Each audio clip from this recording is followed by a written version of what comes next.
Good morning, everyone, and welcome to the Tuesday, April 22nd edition of the Mapleton Township meeting of council. I just welcome everyone here today, and I just want to say a great thank you to our administrative professionals.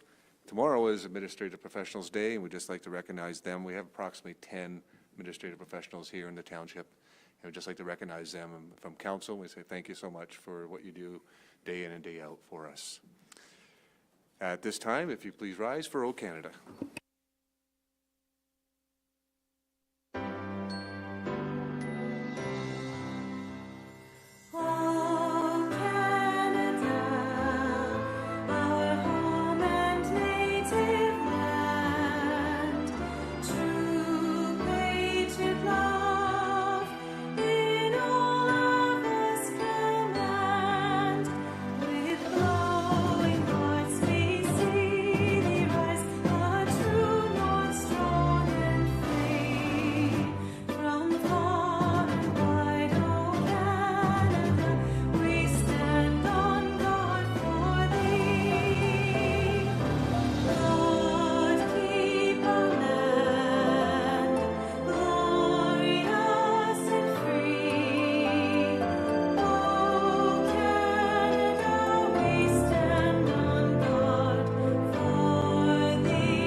A declaration of pecuniary interest.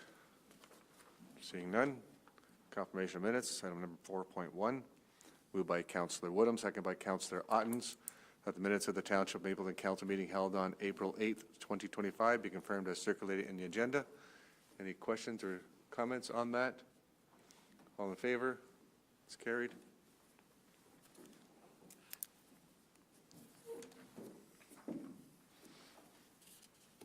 We don't have any matters rising in the minutes and nothing under the Planning Act. We'll move right on to delegations. Today we have a delegation on Agricultural Awareness Ontario, from Agricultural Awareness Ontario. I think it's Bethany Parkinson that's going to be here. Bethany, please take the stage there and the microphone.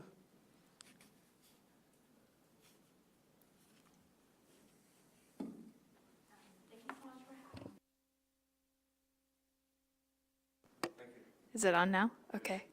All right, thank you so much for having me today. My name's Bethany Parkinson, and I'm here with Agriculture Wellness Ontario as part of the Canadian Mental Health Association Ontario Division, and we are programs funded in part of the Sustainable Canadian Agricultural Partnership with the provincial and federal governments. Yes, thank you. So what is Agriculture Wellness Ontario? Agriculture Wellness Ontario is a suite of free programs that focus on mental health and well-being, support and education for Ontario's farming and rural communities. And like I said, they are in partnership with our funders that make our programs happen. Just a bit of a background about me. I live in Guelph-Hermosa, my family's beef and sheep farm. I'm also a registered social worker. So very happy to be here today in as another township in Wellington County, and happy to present and share with you one of our programs, the Guardian Network. Thanks. So just a bit of a background on Agriculture Wellness Ontario and how we came to be. So there's research that started to be conducted in 2016. The study was updated in 2021 as well, and there will be another study updated in 2026. The study looked at, it was a national study that looked at farmer mental health, but really did focus on Ontario stats and Ontario farmers. And the study indicated that 35% of farmers meet the classifications for depression. 45% of farmers report high stress, and this did change. These stats are from the 2016 survey. But when they were updated in 2021, it significantly increased and said that 76% of farmers report high stress. 58% of farmers meet the classifications for anxiety, and 68% of farmers are more susceptible than the general population to chronic stress, which can lead to physical and mental illness. Next slide, please. Thank you. So some stress coping methods that farmers utilize include sleeping more, avoiding others, eating more or less, self-blame, and increase in substance use, specifically alcohol consumption. The stats that were indicated were compared to the non-farming population, and it found that they were much higher, and mental health is a significant issue and quite higher among the farming and agricultural population when compared to the non-farming population. Next slide, please. So I won't go into too much detail, but this is some stats and some analyzation of the alcohol use scores, so particularly with substances taken from the study. And it did indicate that farmers do utilize substances quite a bit more than the non-farming population. We did look at things and factors such as their way of life, their socialization, and how can they safely consume substances, and very much normalize that, you know, this is a part of rural lifestyle, as well as taking into consideration that it is a coping strategy for their mental health too. Next slide, thank you. And what I'm here to talk to you about today is one of our programs, the Guardian Network. So we did look at as well stats on suicide ideation among farmers. And we found that suicide ideation is over 2 times higher in farmers than the general population. And within the study, 1 in 4 Canadian farmers felt their life was not worth living, wished they were dead, or thought of taking their own life within the past 12 months. So significantly higher when compared to the non-farming population. So what our programs do is we educate farmers, farm workers, their family members, community members. We've provided trainings to quite a few municipalities across Ontario too, which is why I'm here to talk to you today about the Guardian Network. Next slide, please. So what the Guardian Network is, you can go to the next slide as well, please.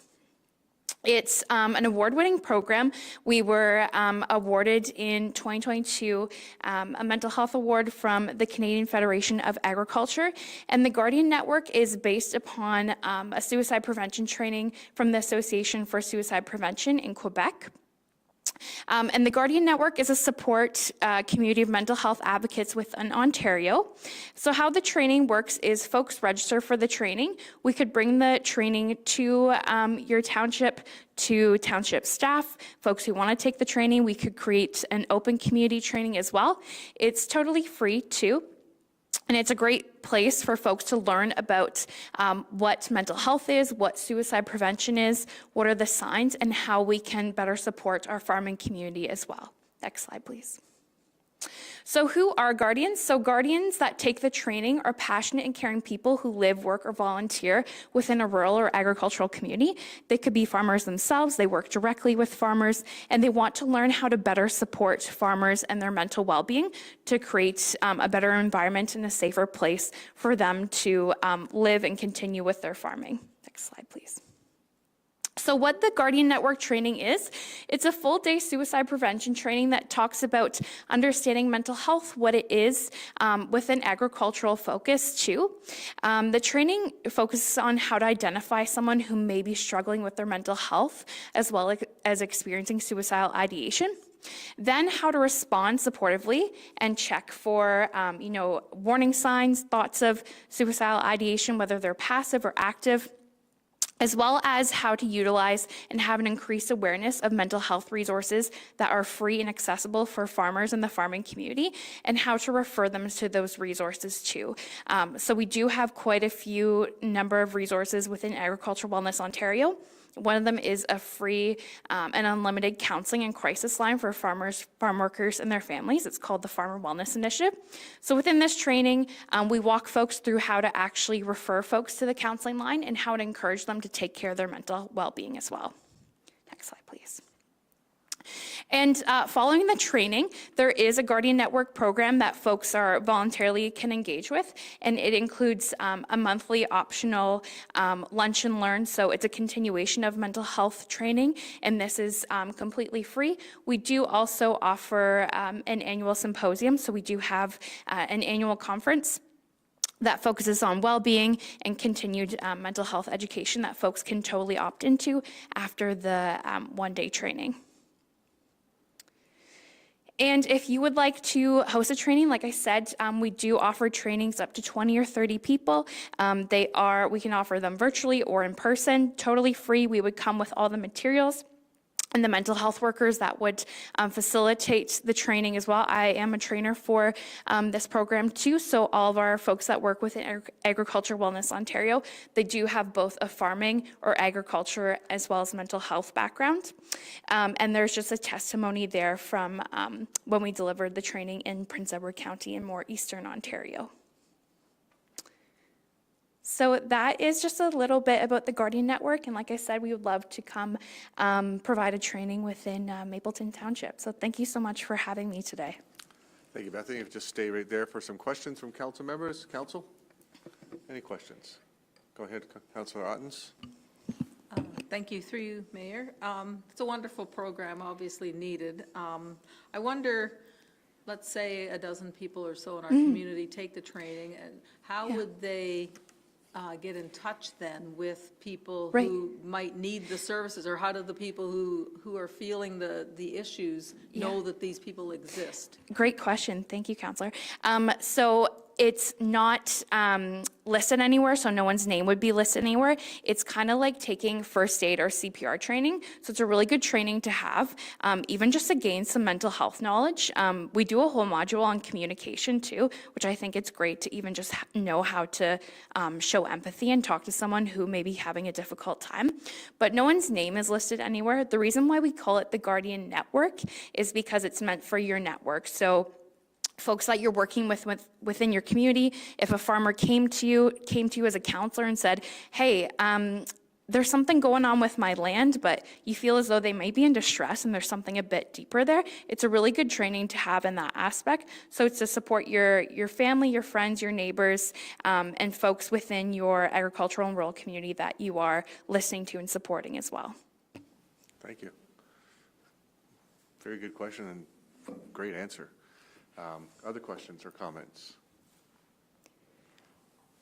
I have one, and Sure. Going back to your slide, which said 1 in 4 farmers consider taking their own life. Yes. That's quite high. That's 25%. It is quite high. So my question is, who do you consider the farmers? Are you considering just the one person, or is it an entire family, like the children as well? Like, who's considered the farmer there? Yes, great question. Thank you, Mayor. So what we, as Agriculture Wellness Ontario, we consider a farmer is anyone that's operating the farm. So that includes the family unit. So anyone that's living on the farm, also children that, or not just children, but family members that are part of the farm but don't necessarily live on the farm, as well as any farm workers that may not be related to or directly part of the farming operation, but they are a worker on the farm. Still 25% is a big number. It is, yes. Thank you so much. If there's no other questions, thank you so much for your presentation. Thank you so much for having me. The resolution here is moved by Councillor Otten, seconded by Councillor Woodham. Township Mapleton Council received for information a delegation of Agricultural Wellness Ontario with the Guardian, with Bethany Parkinson of the Guardian Network in partnership with CMHA Ontario regarding suicide prevention training for agricultural professionals. All in favor? It's carried.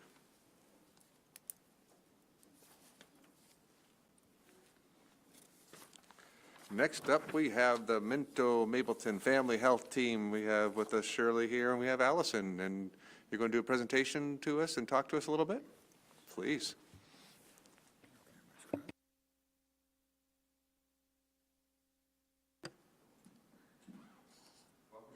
Thank you.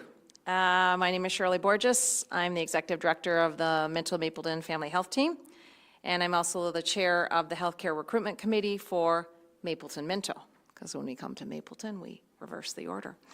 I look back at my records, and it wasn't even, we came last year, April 30th, so it hasn't even been quite a year. There's a lot gone on in the last year, and I thought I'd just kind of give you a little bit of a general sort of update, and then Allison, who's been working really hard on a lot of our recruitment fairs and recruitment, will fill in some of the details. First up, it's Happy Earth Day, and some of our staff actually at the Mapleton Health Center today cleaned up a little bit around there. So when you're driving by, I'm sure you're going to take a big note of that. In terms of recruitment, last year about, I guess it was about April, we received a significant funding grant from the ministry, Ontario Health, and we were able to hire a couple of nurse practitioners and support staff.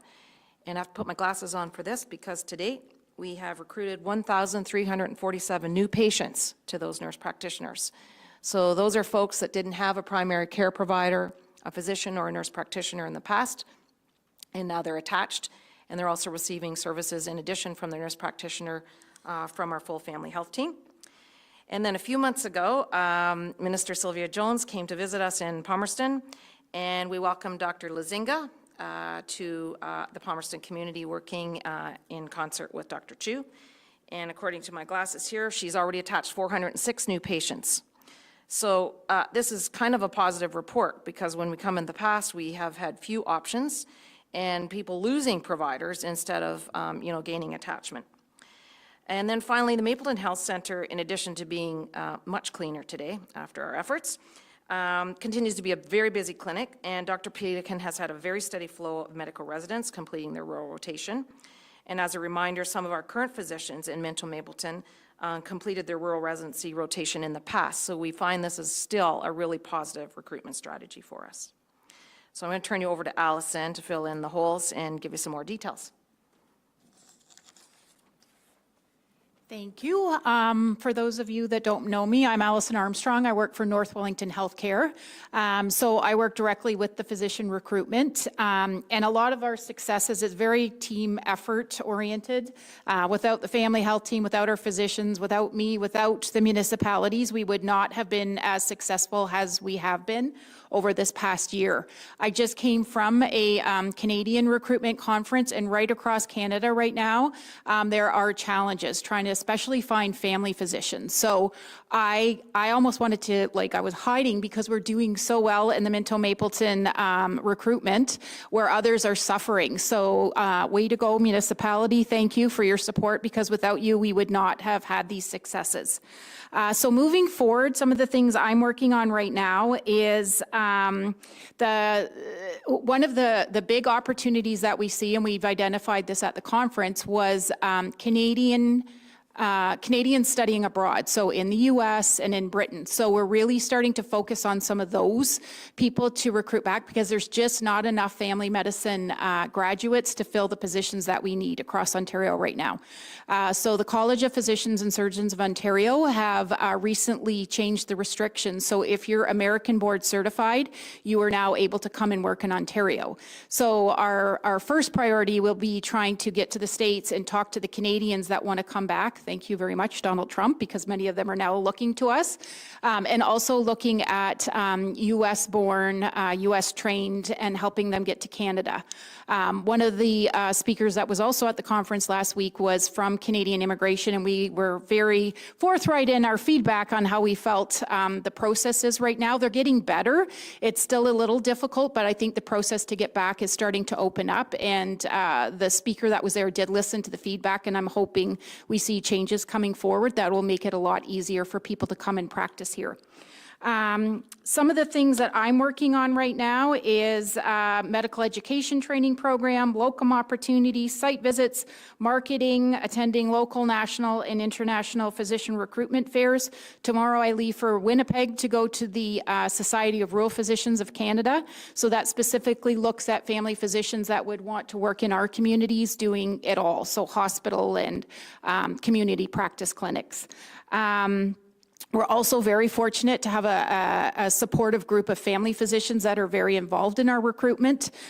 So they have medical trainees coming in. We have 2 weeks of rural Ontario medical students coming to stay in our area, and we're hoping just to sort of show them, what we have to offer both in living and working in the area. So without you, I honestly don't know what I would do. I wouldn't be able to do what I do. So thank you. Healthcare is very important in our communities, healthy communities, a wealthy community. So thank you very much. And I'm happy to answer any questions anybody might have. All right, thank you both for your presentation. Questions from members of council then? through Shirley or Allison. Go ahead, Councillor Martin. Thank you. Got to have at least one question, right? Yeah. Thanks for coming out. We always enjoy when you come out every year. I did notice in your briefing that you've had some good luck expanding into Clifford and Harrison with some of the nurse practitioners and staffing. What is your sense of where we're at locally here in Drayton specifically, I guess, are we at capacity with the current staffing that we've got at the clinic? What's your sense, is there goals for expansion? Sorry, this is better for you, Shirley. Yes. We are at capacity in Mapleton. Our family physicians are full up, and our nurse practitioners are full, and our physician assistant is full. So part of the expansion to Minto was trying to balance the field, and I think we've done that now. I don't think we will be able to apply for future rounds of expansion because we have to let other communities in the province be successful. We were the only community in Guelph Wellington to receive expansion funds last year. So it is a bit of an issue, and as some of you know, very well know, we are restricted within our current physical boundaries as well in our building. We're trying to be as efficient as we can. There's lots of different professions and businesses in that clinic, and I think, we're getting to the point where we're outgrowing our current space. So there's a couple of dynamics that are going on there. Some of our residents, because there have been some transfer of residents, have been able to pick up a provider in Drayton because some of the current provider, there's patients went to Harrison or Clifford, et cetera. So there's been a little bit of balancing that way. But overall, there are many people in our community here without a primary care physician or nurse practitioner. Yeah, it's a good question. All right, excellent question. You took my thunder, Mike. I was going to ask that, but go ahead with another one. And Just to follow up on that, so do you have a number, do you have a sense of within Mapleton and Minto, how many people might be unattached, even as a percentage or? Yeah, I don't, there aren't very good records on that. I know the government has tried to produce data, and whenever Allison and I look at that, we're like, how are they getting those numbers?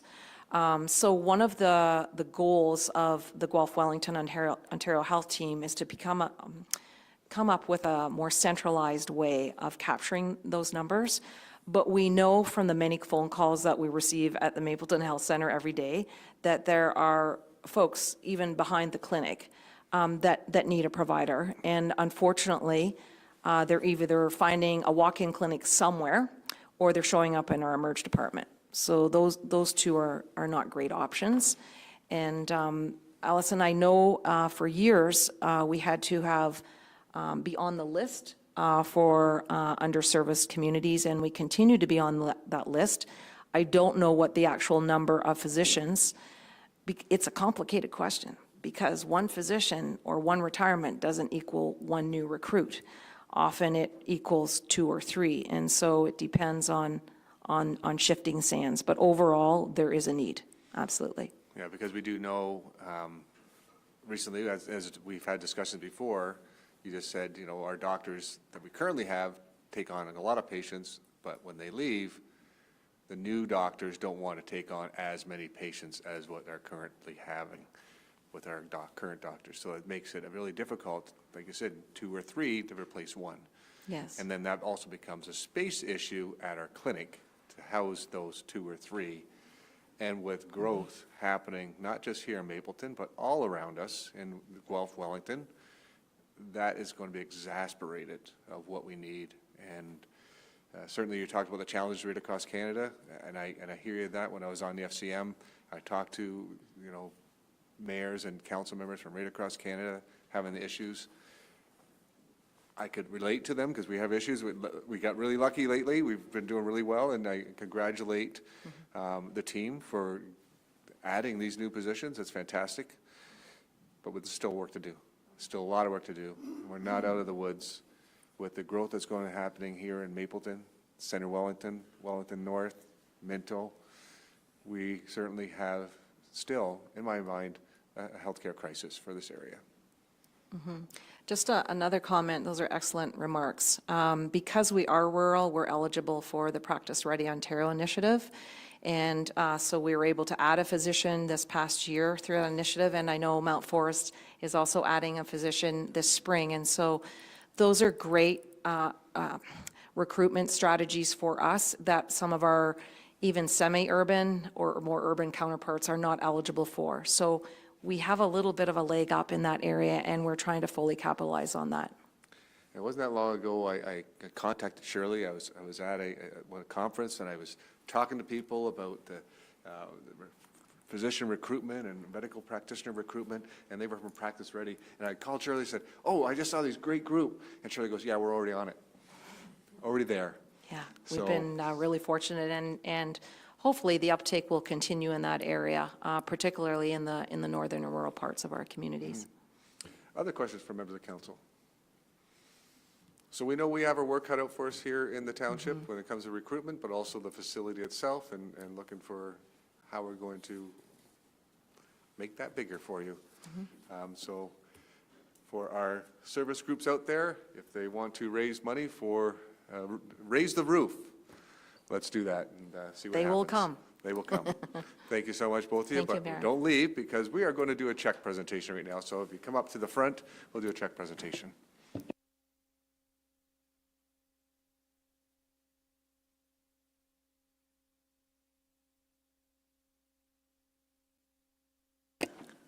Okay.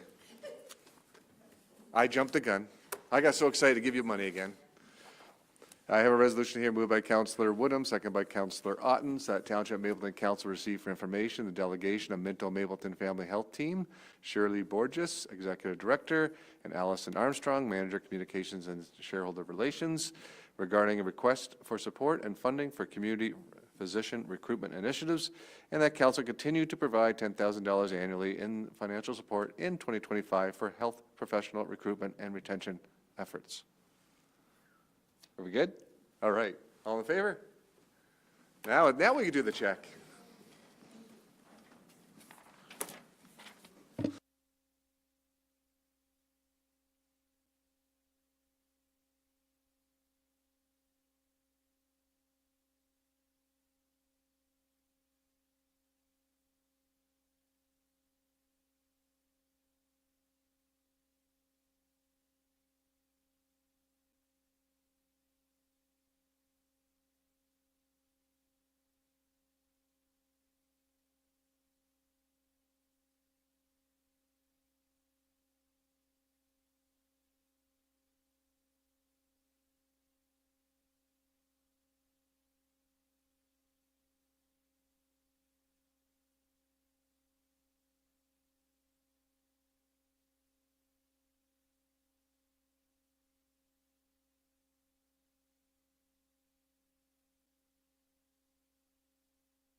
We have item 9.1,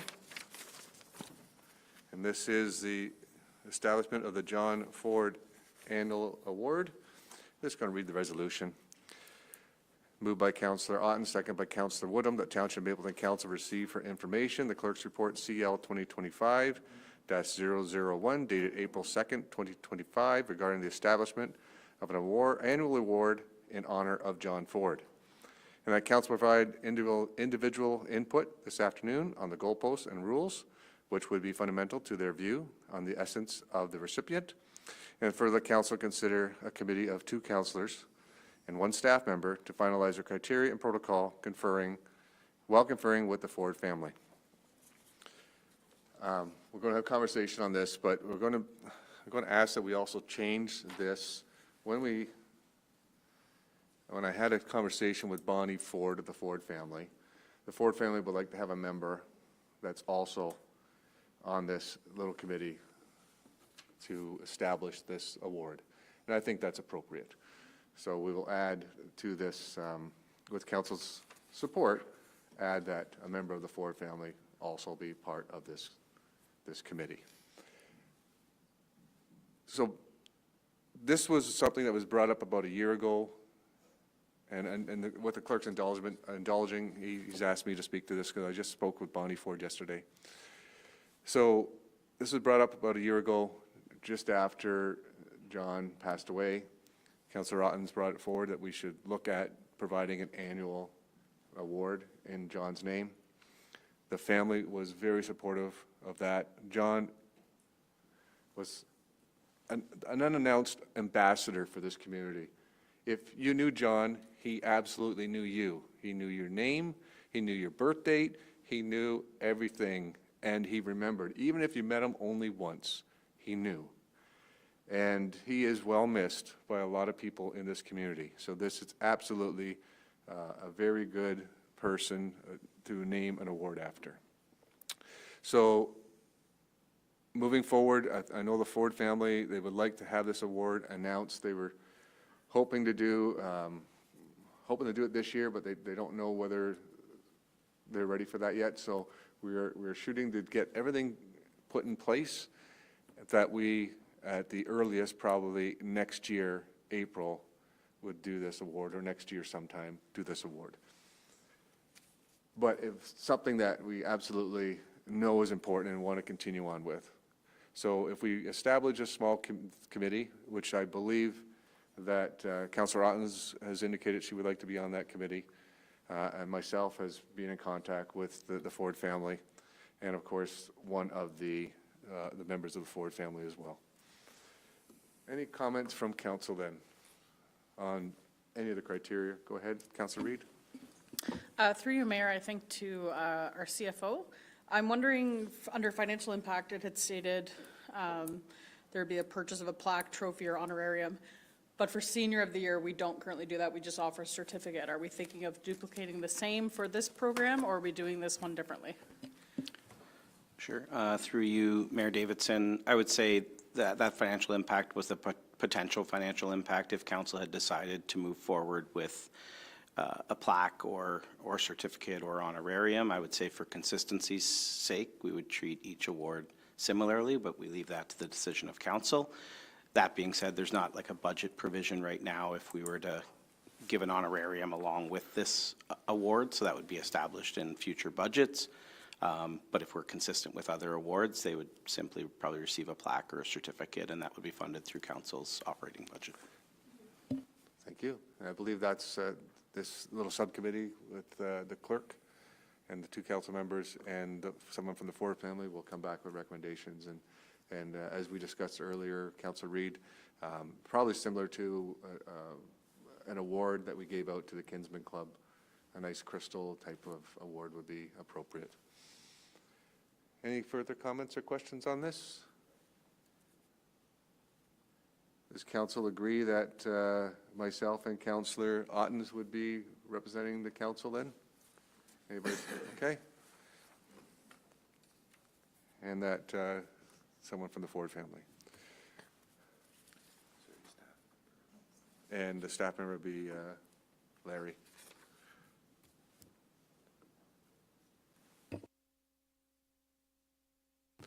Any further comments or questions then? All in favor? That's carried. Moving on to item 9.2. This is bylaw enforcement annual review. Michelle. Thank you, Mayor Davidson. And members of council, I know it says our annual review, but it's also our first review ever because we've, to the best of my knowledge and as much digging as I've done, as well as with the the town of Minto, we've had no data up until recently. So with the addition of Cloud Permit, we've been able to run some reports. We've been tracking as best we can through our online emails and in conversations with the other township how things have been going.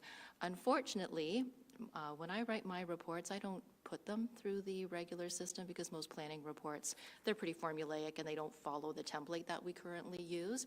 And so someone was very kind and took my report to upload it into the system, and unfortunately I've had to do a printout for all of you where you actually have the totals, which would be, I would think, some of the most important information for you was missing from that report. So I'm sure we'll be able to fix that But just to give you an idea, because we do share our services with Minto, and there is a list that's on the back of that report, just to give you an idea, because I think there's a lot of miscommunication or misinformation out there that no, our bylaw officer does not work 24/7, no, our bylaw officer does not work after hours. He works the exact same office hours as the township does. And I know we had a discussion at our last council, and when different complaints come in on evenings and weekends, they go directly to the OPP, and none of that changes here as well. I would say that the needs for the two different townships are slightly different, but again, that's a bit of the nature of the density and population and the rentals that are in Minto compared to Mapleton. They also have the bylaw officer takes on the duties of sign permits, chicken coops, and whether or not a dog is going to be deemed dangerous, which we don't do here. We don't have sign permits here. We haven't, again, knock on wood, have not had to bring any kind of a dangerous dog forward, but we all use the same animal control services. So this is the closest we've been able to come in years to be able to say, here's exactly how the time is spent. Now, unfortunately, the number of cases does not reflect the time commitment, because as we know, when someone calls, one case can last the entire year, as our last one that ended up in the newspaper for the trailer on site, versus, you know, there's a call and unfortunately it's not something that we can deal with. So we'll hopefully have some better comparators for next year, but for the meantime, this is our baseline. Thank you. The resolution here is moved by Councillor Woodham, seconded by Councillor Ottens, that Township Mapleton Council receive report PL 2025-06, bylaw enforcement annual review for information. Questions then for Michelle.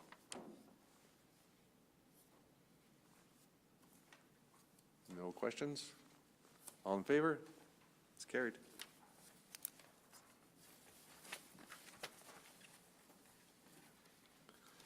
Moving on to our next one, we have the Community Planning Permit System. Back to Michelle. Thank you again, Mayor Davidson. So as promised, we held our public meeting, having the short-term rental accommodation, of which unfortunately no one attended, but as mentioned earlier, we also had 121 respondents, so we certainly had an awful lot of input. For the community planning permit system, we had 2 people attend, but I had 3 emails, and I've met with both, so Liz as well as Janet Harrop, and the other individual community member, her name is Jenna Burns, which is also attached in your report. And then Liz has since then provided feedback from the meeting, as has Janet. So before I get too deeply into anything further, there's a number of recommendations on the table, and depending on the direction council wishes to go, there may or may not be more questions than what I'm able to provide for you. Because our largest application permits seem to go through for our agriculture, mostly because at the moment we don't have allocation, so that makes it pretty easy. And we are predominantly an agricultural community, and the 2 individuals that came out, their biggest concerns had to do with, well, the committee members and what's going to happen. And again, there seems to be a lot of misinformation that somehow I'm looking for more staff and it's going to cost us more money, but the entire opposite was meant to be the end result for this process. So if council was looking to consider looking any deeper or moving this forward in any way, shape, or form, my suggestion would be to work with those who have the greatest interest, and that would be our agricultural community. So that's why those recommendations are sort of, I wouldn't say loosely on there, but it's just meant to be a starting point, because this is quite a lengthy process, most of which will be handled internally. But if there's no appetite really to move forward, then we'll just leave it as status quo. Thank you. The resolution here is moved by Councillor Otten, second by Councillor Woodham, that council received the staff report for information regarding the community feedback received regarding council's decision to eliminate the Committee of Adjustment as of March 31st, 2025, returning the decision-making authority to council. And further, that council authorizes staff to continue meeting with interested community members to potentially act as advisors for the creation of a pilot community planning permit system and bylaw for agricultural zones only, including AR1A, AC, and RIN zones. And further, that council authorizes the creation of a community planning advisory committee that would include no less than 2 community members, as well as a member from the OFA, WFA, on the proposed CPP system. And further, that council authorized staff to bringing forward a workshop for council to review the draft bylaw prior to the final bylaw for council review, consideration, and approval. Questions and comments then?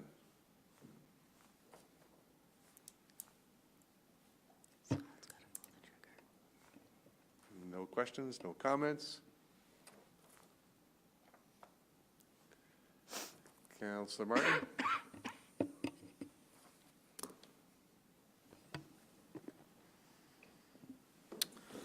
Thank you, Mr. Mayor. I don't think I have any questions. My comments would be, I guess, more around the fact I enjoy our current system, I would suggest.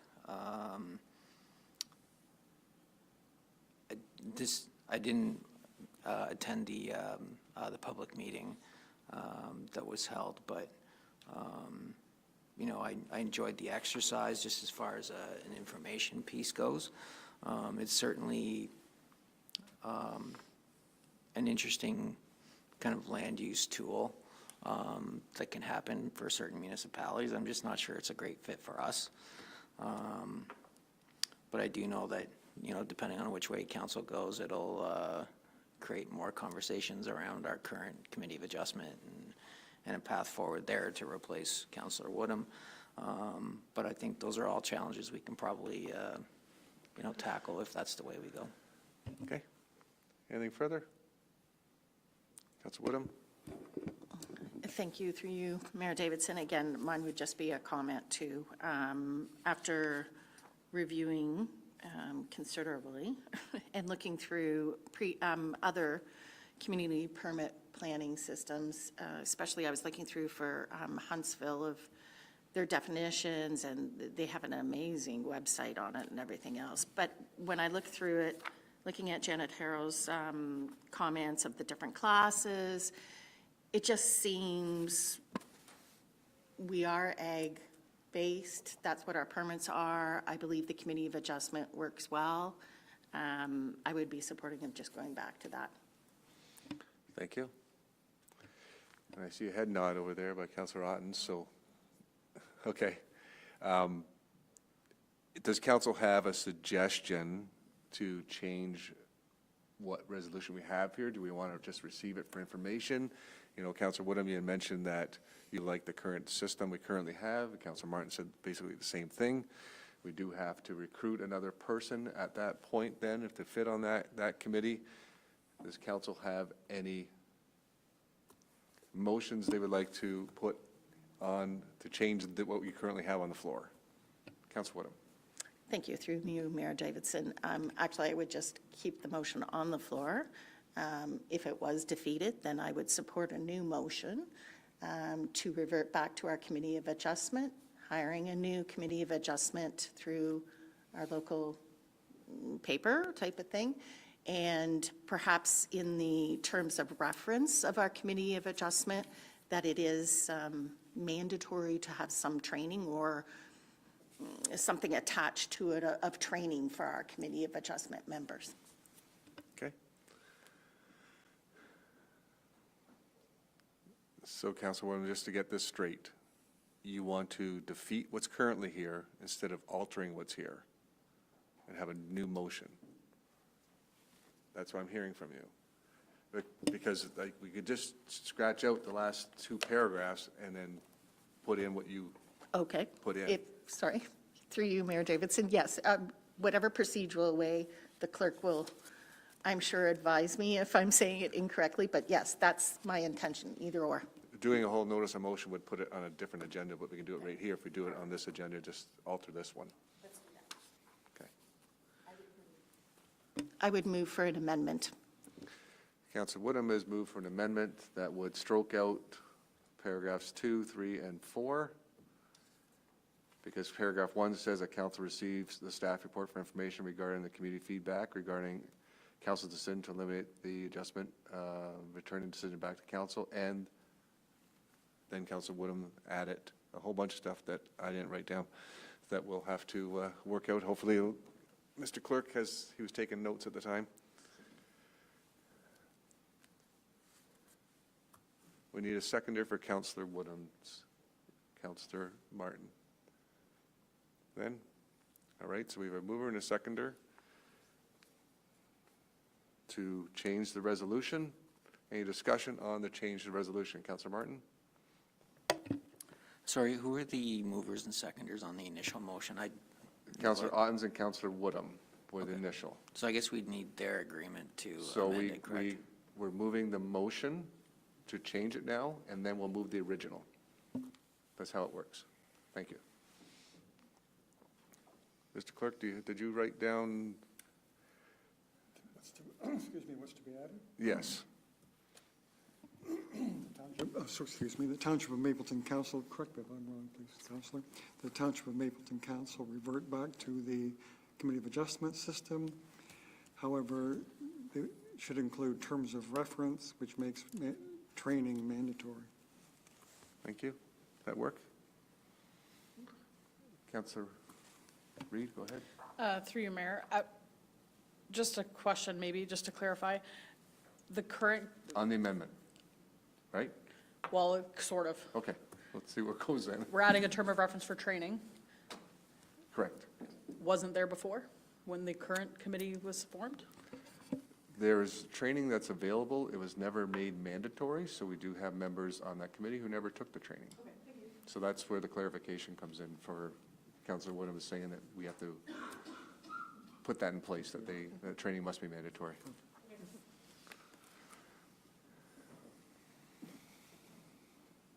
Any further comments, questions on the amendment?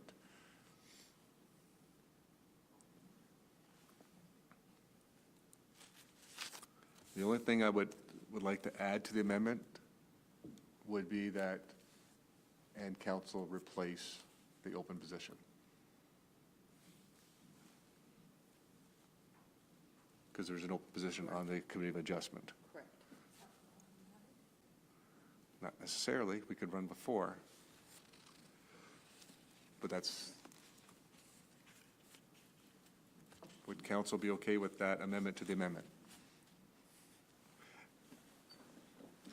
Yeah, okay. We're going to read the amendment again. The amendment again was, clerk? The Township of Mapleton Council reverts back to the existing Committee of Adjustment system, that the terms of reference be adjusted to include mandatory training, and and further that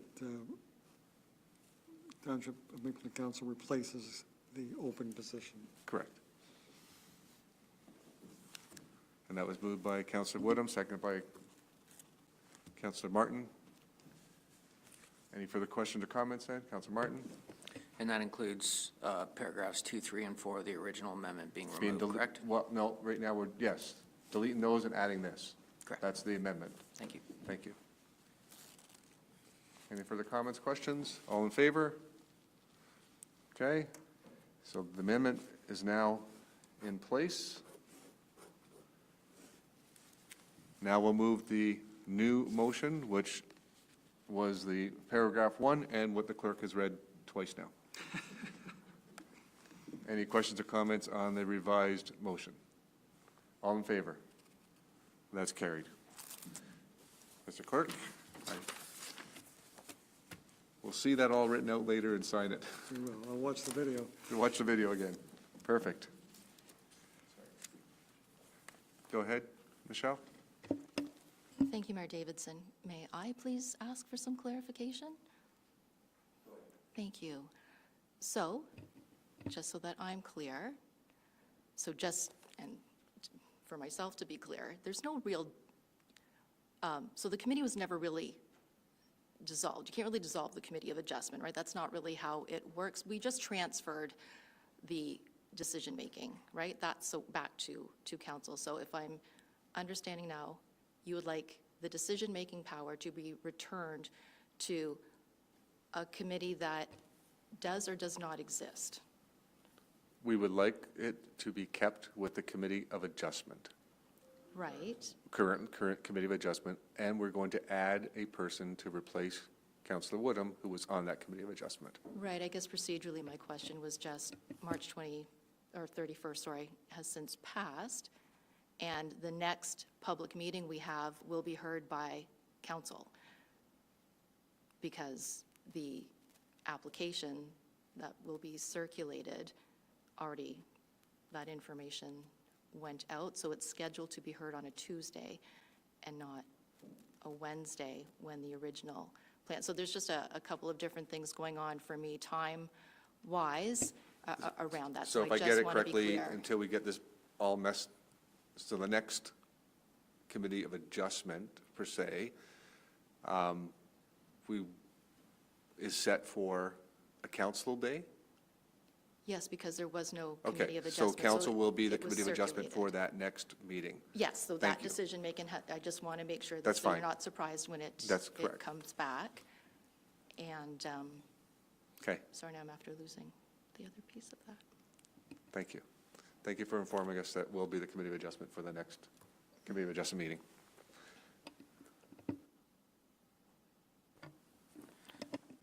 If I might, like, council doesn't have any training. So is there a way that this application could be postponed, or is it a time-sensitive application?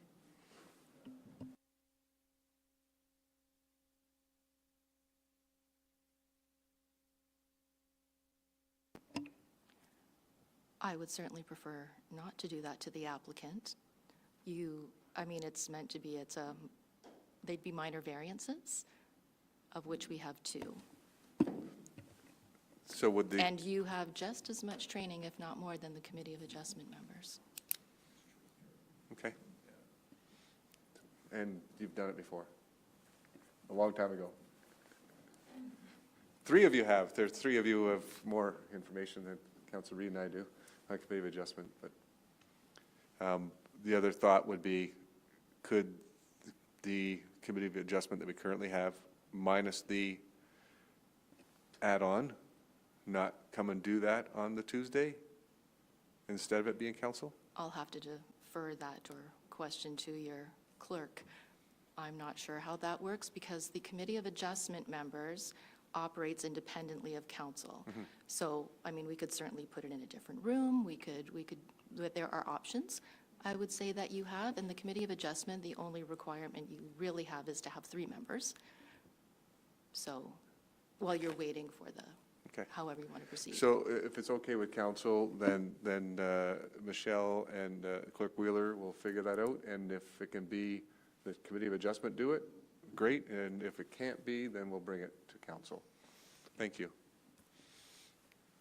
You get some work cut out for you. Sorry. Mr. Wheeler will just keep adding to you. Okay. Moving on to 9.3, which is the Economic Development Quarterly Report. Amy?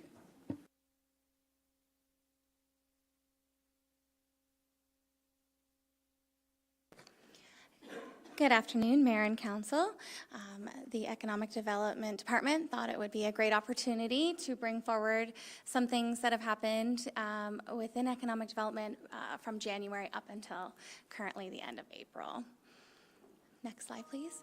So we were able to attend 3 business tours during the last few months. Next slide, please. So our first one took place at the end of March, where we went to Spectrum Feed Services. All of our businesses visits that happened were accompanied by members of council, some staff, and also our committee, our Economic Development Committee members are always welcome to attend.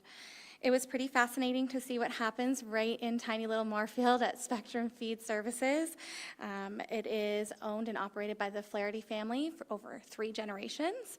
And something that's really exciting is over 99% is locally sourced within within the community than within Ontario and Canada. So they do their best to keep the majority of their products sourced right here locally, which is fantastic. And they actually offer a wide variety of products. So it was very interesting to see how much feed or pet food product is actually going in and out of Moorfield each week and right downtown, and it was pretty incredible. Next slide. Then we went to Christian Aid Ministries, where we were able to see right there the Reapers of Hope food drying program that they have. They actually collect donations of all different kinds and send them out to different areas of need. And they're always looking for donations and people to help out and volunteer there.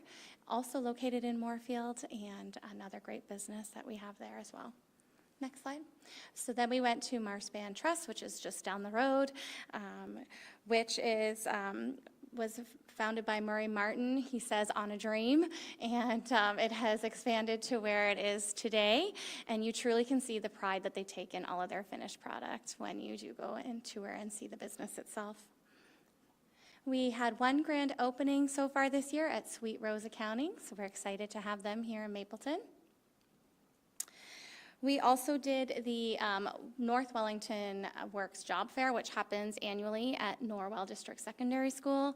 It's a great opportunity for their co-op students to showcase all the things that they've done and learned, as well as having businesses attend that are looking to recruit. It is a job fair and it is open to the public, and it is a great opportunity. All of the students high school students from both Norwell as well as in Mount Forest attend the event, as well as many people from the public. And we did have local businesses there as well. And our Director of Public Works attended with us as well.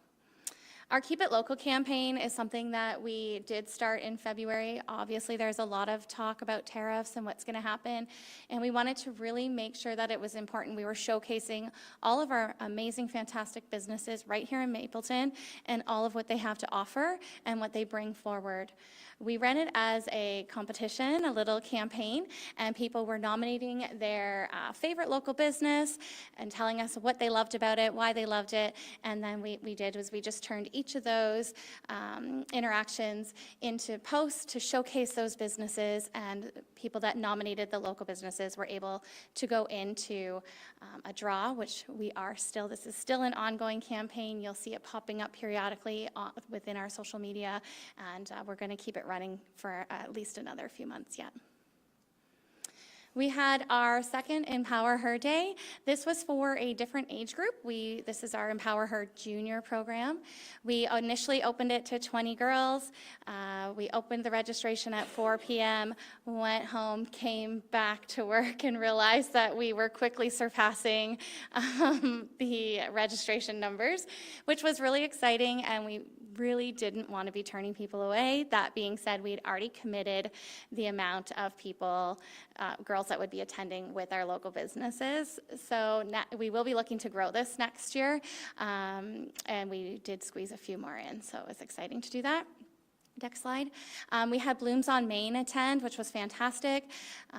She made a beautiful big bouquet with the girls that attended and talked about community and how when we all come together, how beautiful it is. And then she also spoke about how individually they can also be powerful, and they all made their own little bud vase to take home with them. We had the Beaded Buddha do some bracelet making with the girls. They also loved that. They got to pick all the different gems and stones that were available, and they learned all about that as well. And we did some yoga, which I've never heard 25 girls be this quiet in my entire life, so we were very impressed. They were very into it, and it was really exciting. So they did a great job. Next slide, please. As well as we had our North Wellington Fire Services, so Mapleton Fire Rescue was there. We had some help from neighboring municipality fire departments there as well. The girls ran an obstacle course and got to see what it's like and what it takes to be a firefighter. And we also had two of our counselors attend, Counselor Ottens and Counselor Reed. Thank you so much for sharing your insight with the girls. They definitely learned a lot from you, and we appreciate it. Undercooked provided the meal. She did a fantastic job. We had breakfast bagels, cinnamon buns, and then she did smoothie bowls, and everybody was very excited to create and make their own smoothie bowl. So if you weren't hungry for supper, maybe you are now. And obviously, we attended with all of you the 41st Annual Drayton Farm Show, which was another huge success. Thank you. Any questions? I'd be happy to answer. Thank you, Amy. Some great graphics and pictures to go with your story there.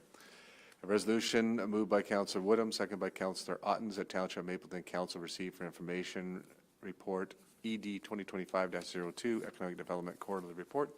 Questions, comments, then? Councillor Reid. Through you, Mayor, just a comment. Obviously, I attended a few of these events, but I just wanted to also give a compliment to how well the junior one was. I had a van full of girls back to Halma, and they're still talking about how much fun they had then. And the amount of work that goes into these, just thank you to the staff. Other questions, comments? All in favor? That's carried. Thank you. Next up, we have 9.41 Municipal Service Corporation Asset Transfer Policy. PK? Thank you, Mayor Davidson. So this is the first of two reports this evening that will help us progress further along this journey towards establishing an MSC for water and wastewater. As noted within previous reports, it's been a long journey, but with the work of staff and support from you on council, we're nearing the point of being able to transfer existing water and wastewater assets and liabilities into a separate and distinct municipal service corporation. This is the final legislative requirement under OREG 59906 as we seek council's approval of an asset and liability transfer policy. So this was created with help from the team at SV Law, develops a policy which is included here for your approval. With it in place, we'll work with our external auditors and the legal team to transfer the 7 pieces of real property noted within this report to the MSC. All the other infrastructure and equipment will be covered under a separate operating lease between the township and the MSC. So approval of the policy will enable us to move forward with the auditors and process this transfer in a timely manner. Here to take any questions from council. Thank you. Resolution moved by Councillor Otten, second by Councillor Woodham, that Township of Mapleton Council receive for information report FIN 2025-14 Municipal Service Corporation Asset Transfer Policy for information, and further that council consider passing a bylaw to adopt the asset and liability transfer policy. Questions or comments on this report?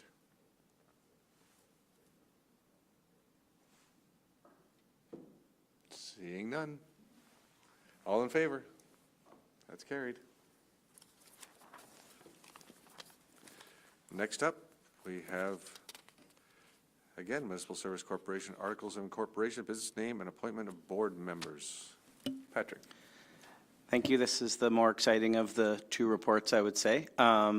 If I can, from the start, to the mayor and clerk, I think it'd be best if we dispense of these motions separately. There's blanks in there to be filled in, and it would be a lot easier to fill them in for the clerk if we got rid of one of the motions early. So if that's okay, we would, through you, Mayor, to Clerk Wheeler, I would look for the first section of the motion, then the naming of the business, and then the naming of the incorporators to be one motion, and then we can deal with the board appointments. Is that amenable to you folks? Okay. That'll work. So if that's the case, then we would start, first and foremost, the report simply seeks approval for the mayor and clerk to sign the Articles of Incorporation for the new MSC.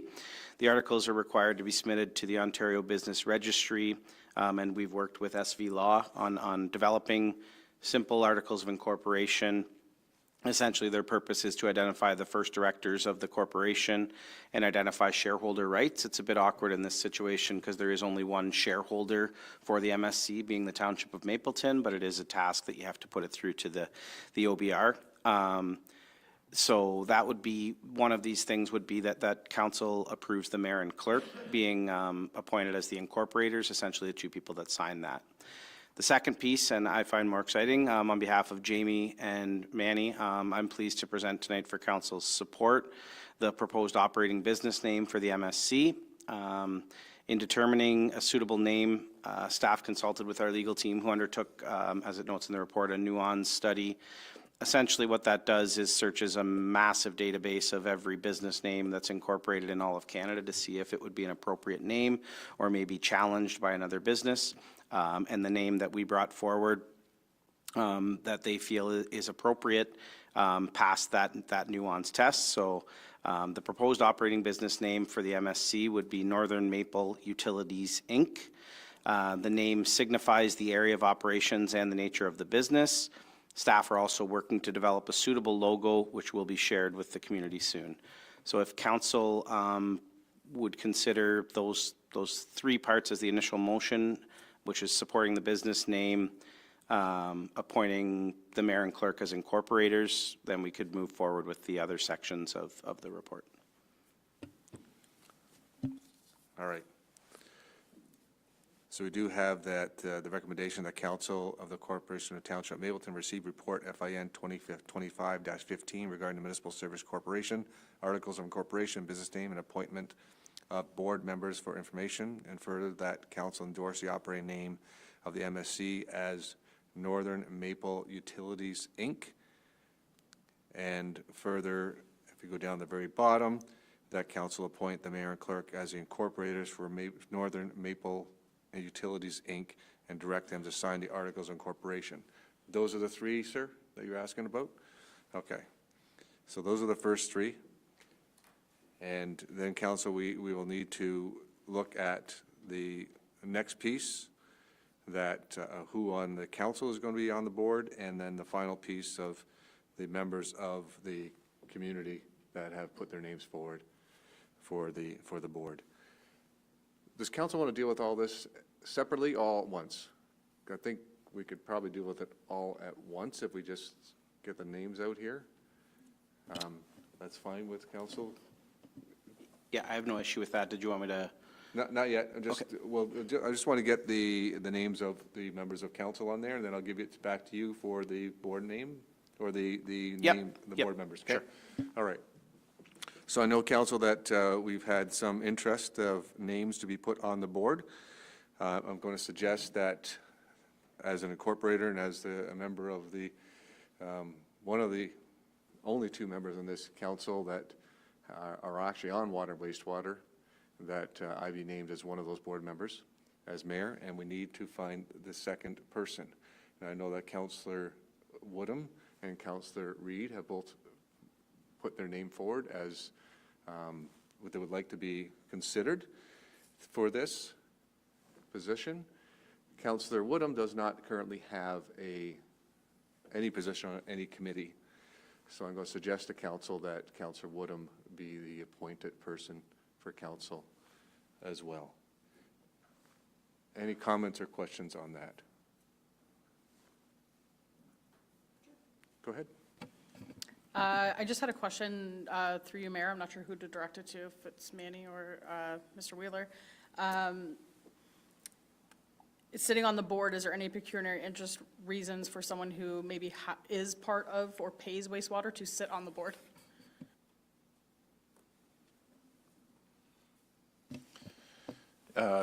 Through your worship, no, because decisions they're making are not benefiting directly the individual that sits on the board. They'll affect the entire user group at once. So whether it goes down or up, there's no direct benefit. And at the end of the day, all decisions come back to council for final approval.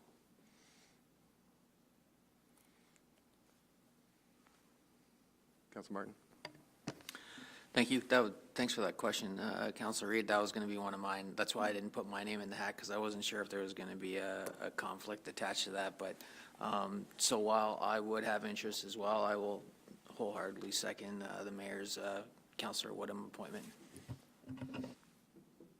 Okay.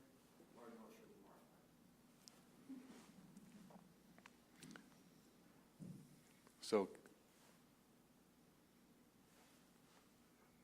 anybody opposed to Mayor Davidson and Councilor Woodham being on here? All right, so we'll move on to the next item then, is the two citizen appointees. Patrick?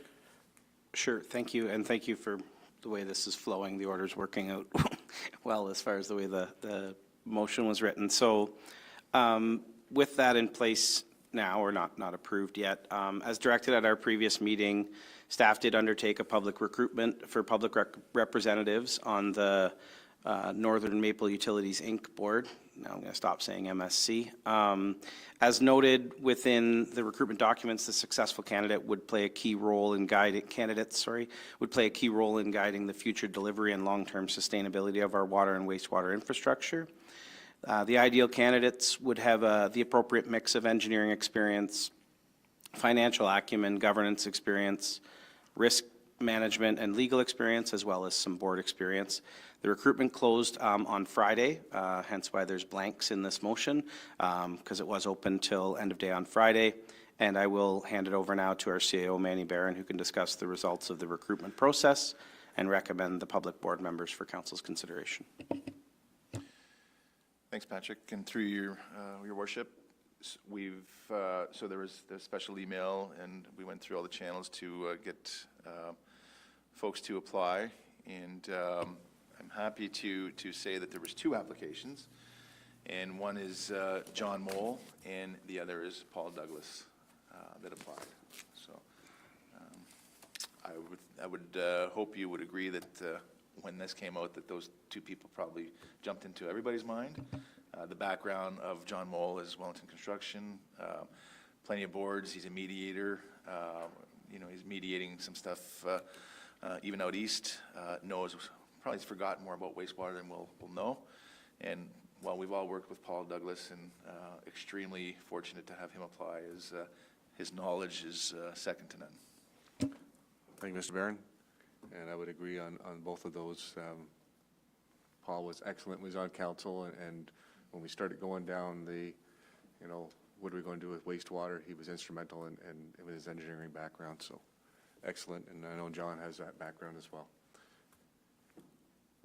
So council, the recommendation would be, I'm just going to read the blank parts. Council endorse the operating business name of the MSC as Northern Maple Utilities, Inc., and further that Mayor Davidson and Councillor Woodham be appointed as council representatives on the board of directors, and further that John Mole and Paul Douglas be appointed as public representatives on the Northern Maple Utilities, Inc. board of directors, and further that council appoint the mayor and clerk as the incorporators for Northern Maple Utilities, Inc., and direct them to sign the articles of incorporation. Councillor Reid. Through you, Mayor, just another quick question, sorry. For the terms of reference or what have you for the actual board of directors, is there a certain term these committee members will sit on as members of the board? And obviously council is just our term of council, but for the board, I just wondered as a person. It would be, as a lot of our committees would be, the term of council, so it would be for the next, until the next council is put in place, and then those members could change, but I'll turn that over to Patrick. Yeah, thank you, Mayor Davidson. That's a great question. I think a lot of the future setup of that board rules, the articles of incorporation cover shareholder rights and who the people are on the board initially, but future rules governance of that board will probably be decided through future meetings of that board, elevated back up to this council ultimately to say this is how we're moving forward. So I wouldn't tie it necessarily to 2 terms of council, because we got to remember that this is a separate and distinct entity of the township. We could say that they roll with the term of council, but ultimately that'll land in the MSC board's hands to bring forward. All right. Councilor Martin. Thank you, Mr. Mayor. Is it safe to say that perhaps a hybrid is true as well, that the council appointees would be tied to the term and then the rest would be, is that a fair assumption? Yeah, through you, Mayor Davidson, I'd say anything's possible at this point in time. We need the article of incorporation. We need to start calling it Northern Maple Utilities, Inc., and then we can start fleshing some of those things out. Anything further? I'll call the question. All in favor? That's carried.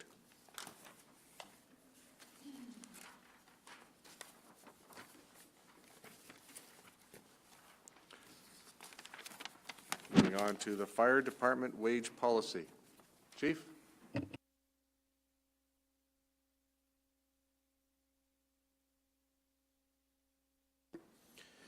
Thank you, Mr. Mayor. I know we've talked about this before, and this is just coming back to you.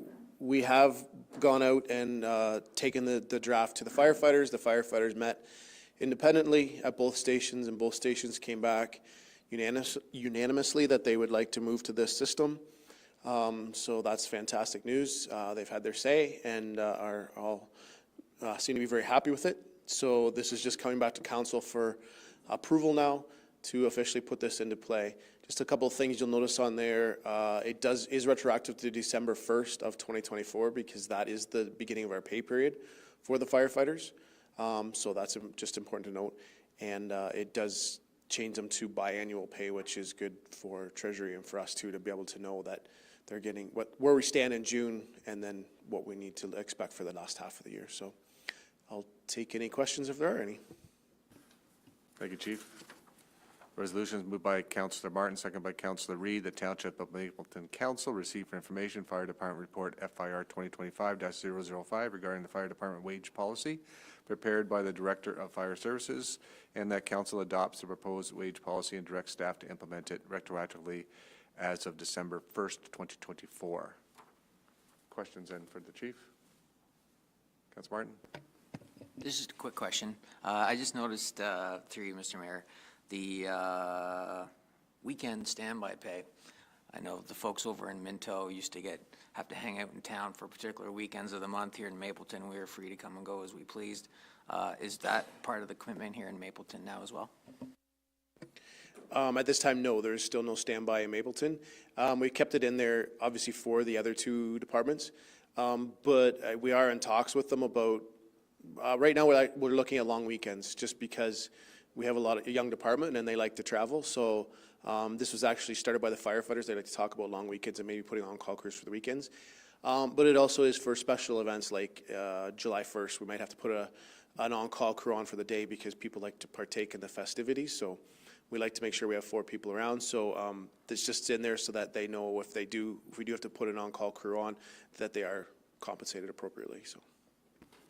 Thank you for that question. And you'd only know that because you understand the fire department a lot better than the rest of us around this horseshoe. Any further questions for the chief? All in favor? It's carried.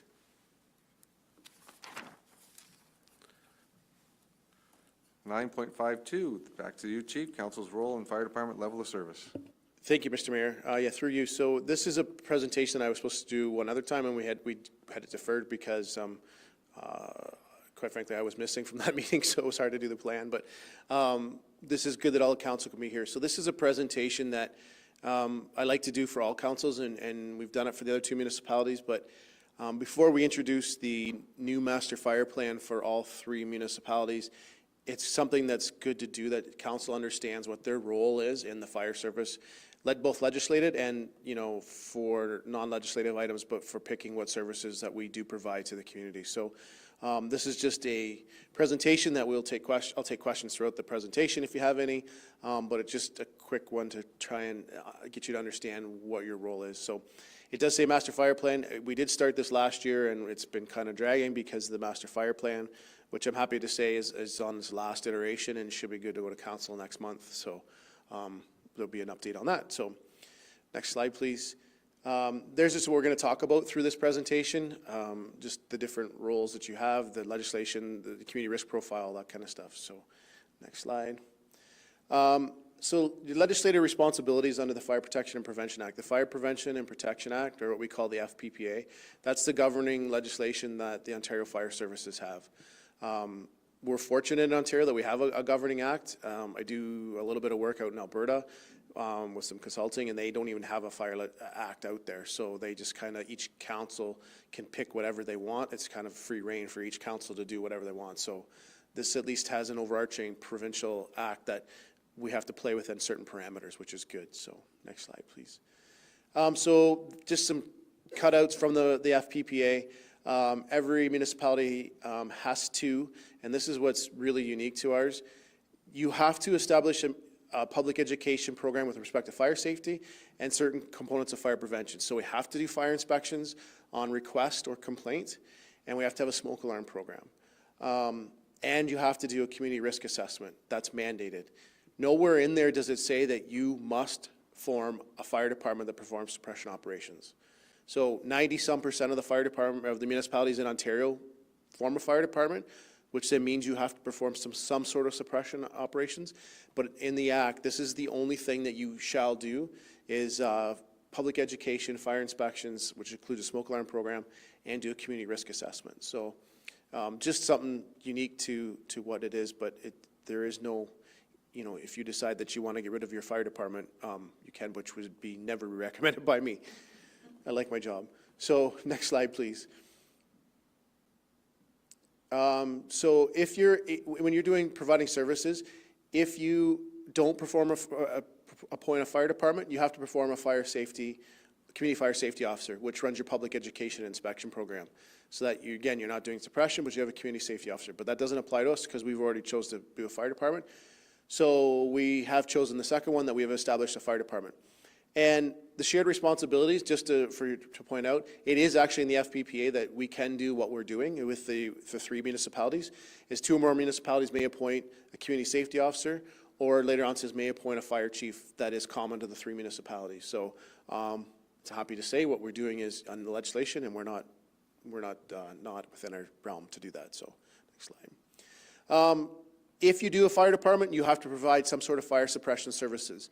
So again, when we get to what level of services you choose, those fire suppression services could mean exterior firefighting only. So if we can't form enough people to do a fire suppression interior, which means we wear air packs and we go inside a structure, there is lots of departments up north that are choosing to go exterior only, where you just surround the building that's on fire and you put water on it and you suppress it that way.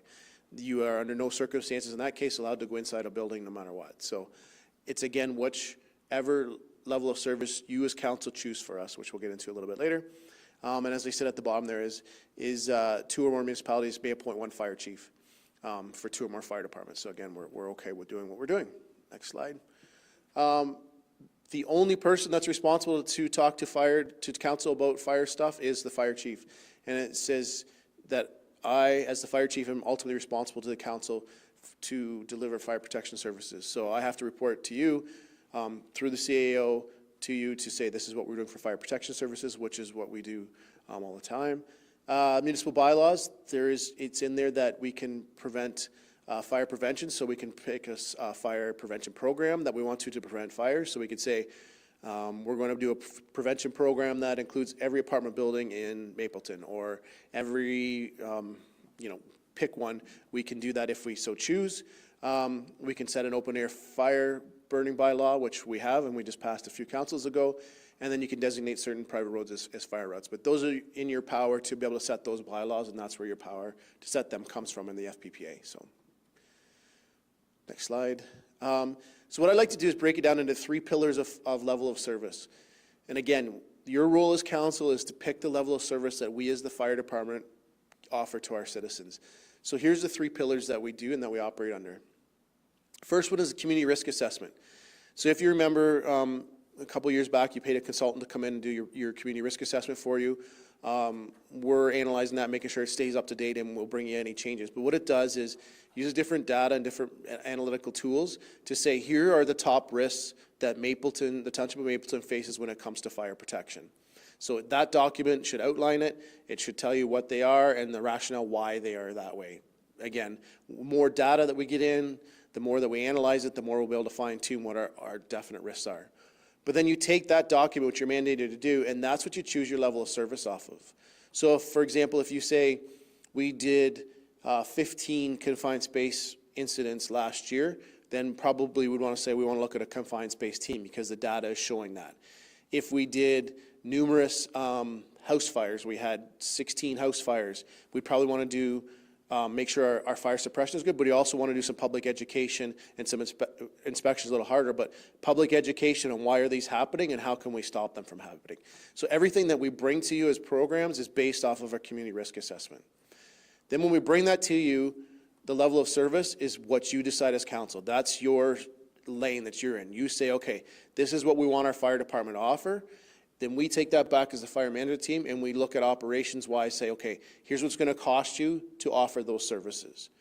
and that's where we come in. So your lane is the middle one, excuse me. You pick the community, you adopt the community risk assessment, then you set the level of service that we go into, okay? And I'll get into a little bit more of that in the next slide. Next slide, please. So your community risk profile, next slide. There's the different ones that community risk profile should have been written, that it takes into account all of those different profiles in your community. Economic, public safety, organizational, natural hazards, all of those different things. All of that is data that we pull to go in all those different profiles to show you that this is the rationale why we're offering this service. It's gone are the days when the fire department or the fire chief should stand up and say, I want to offer the service, and you say, why? Well, because I want to, because I think it's a good idea. There should always be data, and there should be rationale behind why we're doing each thing. And that's what this does. And as you can see, it takes a pretty analytical approach to how the fire risk assessment, the community risk assessment is written. Okay, next slide. So as you said, it's those 10 there. It identifies the top risks there in your municipality. Using those 10 profiles, we complete the document as a fire management team. Us as the fire management team, our kind of internal policies, we don't use consultants unless we have to. So we can complete this in-house. Same as we're doing the master fire plan update for Mapleton and combining them for the other 2 municipalities. We're doing that all in-house. So we would complete the document and bring it to you. Same with updates. And every couple of years, we'll check in and say, here's our risk profile. It's still good. Here's the data to back it up, and we'll keep bringing that to you. And then, as I said, it's used on a basis to determine our level of service. Next slide. So what we get from you as council is, and we won't go into this too much tonight because we have talked to you and done this before, but where do you see the risks in Wellington North? This was done in Wellington North. Where do you see the risks in Mapleton? So in different workshops in the past, you know, and in this, anybody that's got different things can throw it out there at any time, but we ask council, where do you see the risks? Do you think that the risks that we've identified for you, are they appropriate? Are there any other risks that are coming involving industry that we should be aware of? And is the response that you've heard of firefighter availability an issue? Those are questions that we ask council, and we want council to mull over any time that, you know, you can contact us and say, I see a problem in this area. Have we identified that in our risk? And we can definitely show you the data or give you a response back to it. Are you hearing any public about our level of service? When we changed our level of service last year, you know, have you had a lot of feedback from the community, and is there something that you think we should do?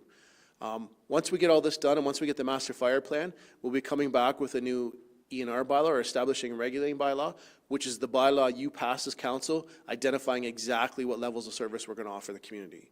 So this is the workshop. We're bringing the master fire plan to say, here's their strategies, and then we bring you the actual ENR bylaw to pass so that you can say, this is what I believe, and this is what we as the fire management team live off of that bylaw. Then, you know, again, feedback from you is future needs. Do we anticipate more growth? We sit with the growth with the planning department, and we get them all the time, and making sure that we're on top of it to see where we see growth. Do we need more firefighters in the future? Does our infrastructure match what we're going to need in the future? So that we're ahead of that game, so that we can bring you, again, reports to show you that, hey, you know, we maybe need to look at a new fire station in Drayton for future needs and whatever to meet the current health and safety regulations and for growth. And then the opportunities, is there potential for more regional collaboration? And that's what we're always looking at. For right now, no. We're good with what we got. So next slide, please. So the level of service, the middle pillar. Next slide. That's very hard to see, but hopefully you can see it on your devices. This is what we offer and what is compulsory and then what is optional. So compulsory services are general firefighting, apparatus and vehicle pumping, suppression, exterior only, suppression, interior only, which we are what's called a full service fire department. So we offer extrication services, we offer interior, exterior, all of those ones, traffic control, dangerous goods and hazmat, we do that to the operations level. We do medical first response, and we respond to all alarms, meaning carbon monoxide, all that stuff. So we're a full service fire department when it comes to the compulsory services that we believe that are compulsory, that we've had direction from the council in the past. Again, you as council can pull one of those compulsory services out and say, we don't want to do interior operations. That's what council can say, and that's what we would have to abide by once that's passed in bylaw. Next slide. So you use those identified risks, as we talked about, and when we bring the ENR bylaw, we will bring you saying, here's identified risks, and here's how we're mitigating those risks by offering these levels of service. But you should include those core services. Again, it's fine, council's decision to not, if they don't want to, but we're highly recommending that you do. And then the specialty rescue services that we've talked about in the past. Water rescue, confined space, high angle, hazmat operations, trench rescue, all of those ones are ones that are optional, that most volunteer small departments do not offer anymore, because the training that's involved for the personnel is so comprehensive that it's very tough to get everybody trained to that.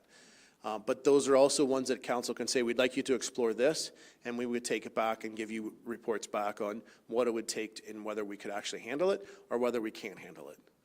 So that's one of your roles is in determining the level of service. Next slide, please. Then you pass out an ENR bylaw that I talked about that stamps it, that says this is the services we're offering. Then you could, if anybody in the public talks to you, you can say, here's the ENR bylaw, which tells you exactly which services we're offering, and it's pretty clear in there, in that document. But once you set those levels of service with the information that we give you, then we have to be prepared to fund those services. So we can't say, we want you to do interior fire operations by going inside, but we don't want to buy you SCBA. You know, that's kind of obviously a extreme example, but that's what we do, is we have to be able to say, this is what we want to do, and this is what we can afford and fund, so that they kind of go hand in hand. And it's finding that balance of what the municipality can afford and what the residents need is for services is the key. It'd be great if we could say we can offer a full service fire department that offers every sort of specialty rescue like Mississauga, Toronto, and all those. We just know that's not a reality, unfortunately. And then you have the options, which we also will bring to you, of supplementing level of service by getting agreements. For example, we'll bring you an agreement in the future that we're signing Center Wellington to provide our water rescue services while we figure stuff out. That's an agreement that here's what we're going to pay them. This is what it sees, and we're going to be able to offer that service. It's just maybe not absolutely immediate, but it will be there and it will be offered to our residents. Trench rescue, we're going to call Toronto in because they're the only ones that do it, or Mississauga. If we ever have a trench rescue, this is who we're going to call in. So you have agreements that covers all of those services, and that as a municipality, our liability is covered, that we do have someone that will provide those services. It just might not be immediate as what our fire department can respond to now. So next slide. So there's different types of agreements. So we are covered under the mutual aid agreement for the county, plus operating with North Perth and in Waterloo Region. Mutual aid, though, remember, is neighbors helping neighbors, that is reciprocal. So we can't call in the Elmira aerial truck and then not expect to pay for that, because we can't reciprocate that in Mapleton, because we don't have an aerial truck for them to go back and do that. It has to be reciprocal. We will be signing an agreement with the 3 municipalities as a partnership that we're not worried about reciprocity, big word for me, that we can all get together, and anything that we have within the 3 municipalities is fair game for all 3 of us. So the aerial truck, crossing borders, that's going to be no issue. It's just when we go outside the boundaries to make sure that we can reciprocate that. So if Center Wellington says you don't have to pay us because your water rescue team could back ours up, well, we don't have that, so that's why we'd have to pay them, because that's not mutual aid. Mutual aid is friends helping friends, but where you can reciprocate that help somewhere along the line. Just to remember what mutual aid is. Next slide. Or you can get automatic aid agreements. So we have some of those with Wilmot, and we have some with Woolwich to cover off Wallenstein and those different areas where they come in on a first response, and we come in to back them up. That helps us get a fire station to different areas because our township's so big, quicker, but there is a cost for that because they're not going to come in for free. So that's what an automatic aid agreement. And you can also use that, as I said, for specialty rescue services as well. Next slide. And then there's fire protection agreements, where we give a certain area of our township, and Department B next door, they cover that area for a fee, and we don't back them up. They're responsible to cover that area, and they send all their resources there and cover it off. And it's a set fee every year, and that's what we pay them to do that. And we have some of those as well in our township. We will be looking at making sure those are still applicable and how the partnership can work to help that off. For example, the one we have with Wellington North, the fire protection agreement to protect that end of Township of Mapleton, that agreement will probably go by the wayside because we're going to be working together just to cover that off. But we'll figure that out once we get to those agreements. So next slide. So then we go to the third pillar. This is where the fire management team comes in, is the operations side. And so once you set the level of service, then we are responsible to make sure it's funded and we are meeting those level of services on a day-to-day basis. And in the budget, we'll say, here's the level of service you picked, and this is the direct cost for that level of service. So all of our decisions should be able to be backed up by the 3 pillars rationale. So again, it's data-driven. It's not my opinion to say, come in and say, I'd like to buy a new fire truck because I woke up this morning and thought it'd be a good day to buy a new fire truck. There will be a rationale why that happens and the reason we need that. So, next slide. This is just, we just throw this in there. Council fully knows well about the liability, but the whole goal of us as a fire management team is we look at it from a risk mitigation thing, is we want to decrease the liability of the township. That's why we got rid of our water rescue, because we knew we weren't fully trained, we weren't properly trained, and we were saying we were offering a service that we can't offer, and that was putting us out for a huge liability, because we can't tell the community we're going to do something and then say, sorry, we can't now. So that's why we do go through this exercise. That's why we pass these bylaws, so that it's crystal clear to the community what we can offer them and what we can't offer them. Okay, so that's just what we talk about here. And for liability, as council, at the end of the day, as a township, we're going to assume some liability. If we can't offer a confined space team and we have a confined space incident, we're going to have some liability to that. But at the end of the day, we can't do everything, and we know that, and we have to be willing to assume that. We've mitigated as much as we can by signing and agreeing with somebody to offer the service and do everything else, but that's the best we can do with what we have in our community. So, next slide. So that's the down and dirty, real quick version of that presentation. But again, I just want to reiterate that you do have an important role in the fire service, that you help us set the level of service that is our playbook that we operate under, so that, again, you guys and us and the fire service are on the same page, that we know what we can do and what we can't do and what services we offer our community, so that we can communicate that to our community all the time to say, you know, we wish we could do everything for you. We wish we could go in the water to help you, but we just do not have the resources because of what we have right now. And that's extremely important to do that and be crystal clear with our community. So I'll take any questions that anybody might have. Thank you, Chief. We have the resolution here, moved by Councillor Reid, second by Councillor Martin. The Township of Mapleton Council received for information the presentation regarding Council's role in setting the level of service for their fire department. Open up for questions.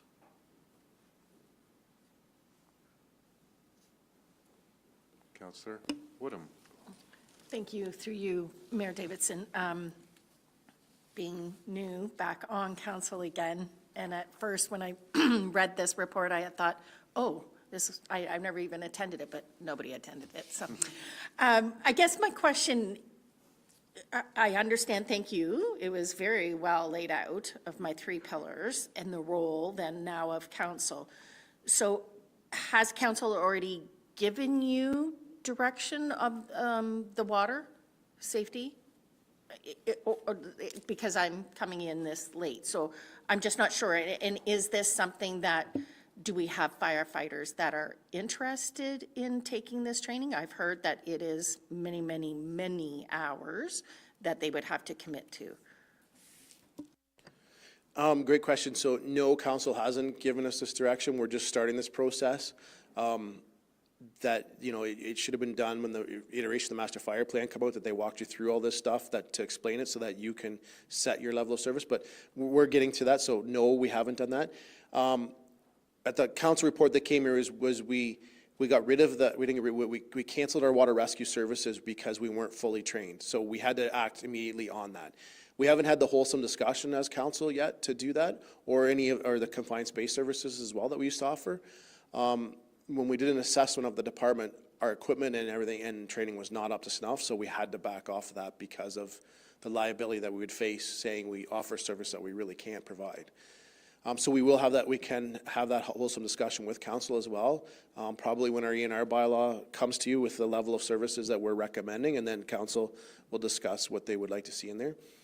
So that will be coming for sure. And as for firefighters, the firefighters have been absolutely fantastic, and we've had some really tough discussions on meeting nights at both stations, and they would love to do all the services they want to, and they are really keen.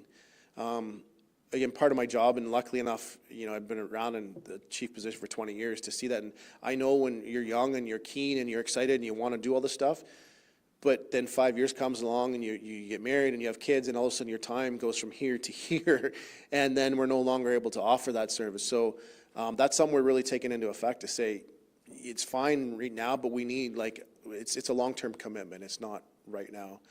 And all the firefighters understand that, and they agree. Our mentality right now with the training is we're focusing on basics. We're getting our basics covered, and we want to get really good at the basics. Then we're going to look at what else can we progress to. But let's start with the basics and make sure we got them covered well. So, Thank you, Chief. Other questions? Councilor Reid. Through you, Mayor, just a secondary question to Councillor Woodhams. Obviously, in situations like a water rescue or a tight space, we are relying on automatic aid right now, are we not? correct. Yes, so Center Wellington will still respond. We don't have the official agreement in place with them, but they will respond for that. For water rescue, confined space is a little tougher. Guelph is the only one that does it in the area right now, because a lot of people dropped their programs after with the realizing they couldn't meet the mandatory certifications, so. Further questions? Thank you, Chief, for the presentation. I'll call the question. All in favor? It's carried.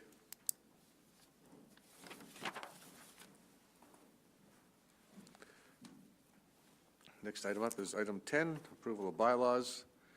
Moved by Councillor Martin, second by Councillor Reid, that the bylaw number 2025-019, being a bylaw for the adoption of the asset and liability transfers to Municipal Services Corporation policy for the Township of Mapleton, be hereby read a first, second, and third time, and finally passed this 22nd day of April 2025. Any questions, comments on this?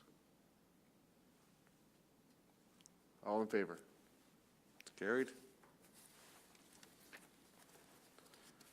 We have no correspondence for council's direction. We have a number of 11 council's information items on there. Councilor Reid. Through you, Mayor, I'd like to speak to 12.3, 12.4, 12.5, 12.6, 12.7, which are all looking for resolutions of opposition to the strong mayor powers that we're changing from May 1st. And I'd like to, as a council, support those letters. I would also like to possibly discuss a letter ourselves to the Premier of Ontario and Association of Municipalities of Ontario, as well as Minister Flack, MPP Matt Ray, whoever our federal elector will be as of Monday, as well as Roma and all Wellington County municipalities that Mapleton opposes this strong mayor. And if I could just be further to say that it's nothing with anyone who sits around this table at all, it's just the democracy that follows suit with those changes.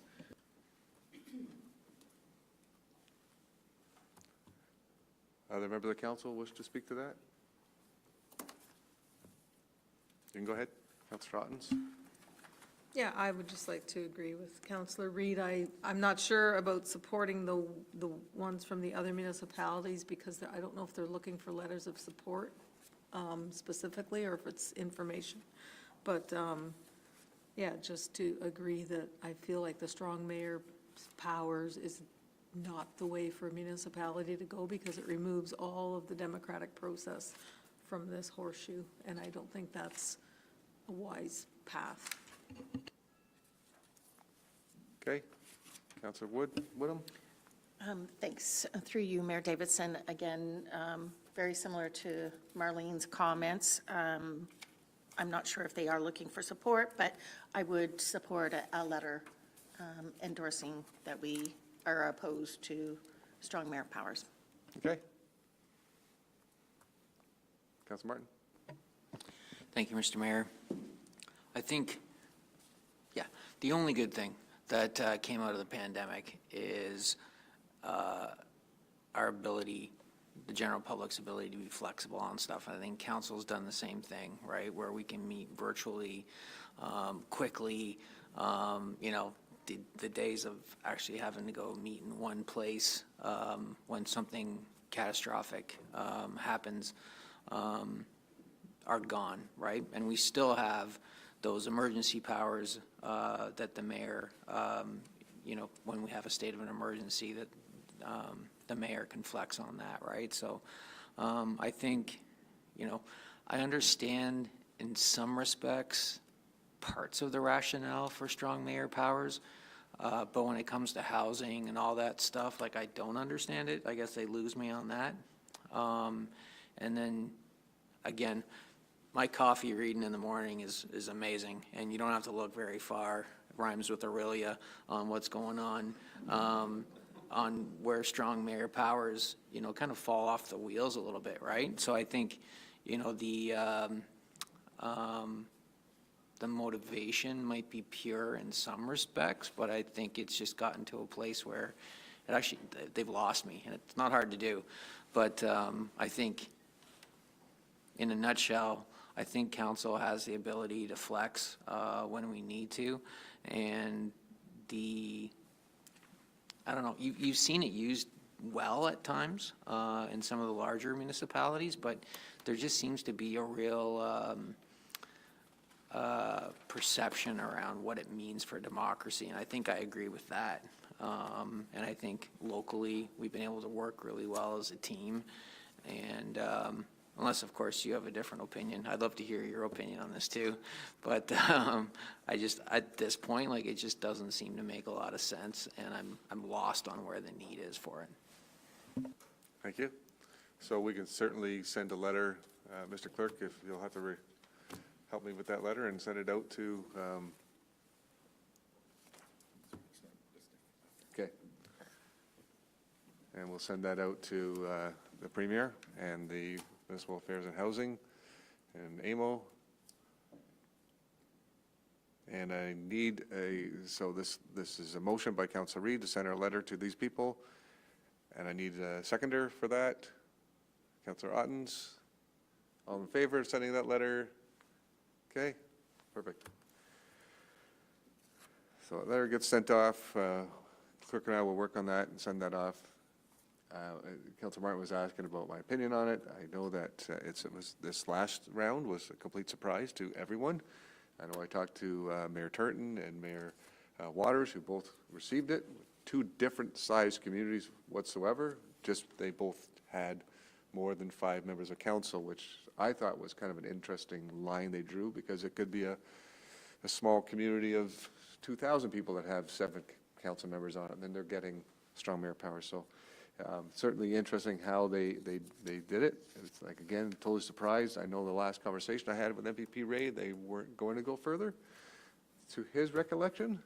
And then all of a sudden, as we change ministers, we get this new resolution, or the new commandment out from Queen's Park. So maybe Mr. Calandra, when he was the Minister of Municipal Affairs, didn't want to move further with it, and now we have a new minister, and that's where we're going forward.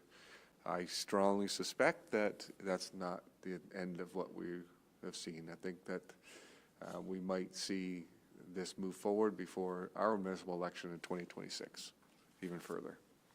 So we'll send off that letter. Anything further on these items? Councilor Reid, you got another one? Through you, Mayor, for 12.9 Ontario Senior of the Year Award. We do our own Senior of the Year Award. Do we ever usually utilize this as well? Usually the Senior of the Year Award, Mr. Barron, comes through Helen Edwards, which is another one we do, and I think that's the one we flow through. I don't know if it's this one particularly. I don't think so. I think it's another one. Anything further?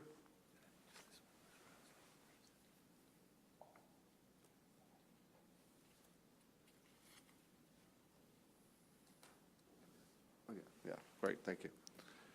So item 1211 was the Honorable Todd McCarthy responding to letters that I sent on behalf of council to all new ministers and appointees at the Queen's Park. So everybody got one, and this is a response that the first response we got back from Honorable Todd McCarthy. That was something that Mr. Barron and team put together really quickly. In fact, when it came to Minister Flack, we had that couried to him the same day he was announced. So that's how quickly we wanted to make sure we were having conversations with him. Any notices of motion? Item 13. Another business on item 15, we have a recommendation here that the Township of Mapleton Council alter the date of its regular council meeting scheduled for November 11th, 2025, which is Remembrance Day, to the alternative date of Monday, November 10th, 2025 at 7 p.m. Any questions or comments on that? All in favor? It's carried. We'll now move into a closed session. Item 16.1, moved by Councillor Martin, second by Councillor Reed.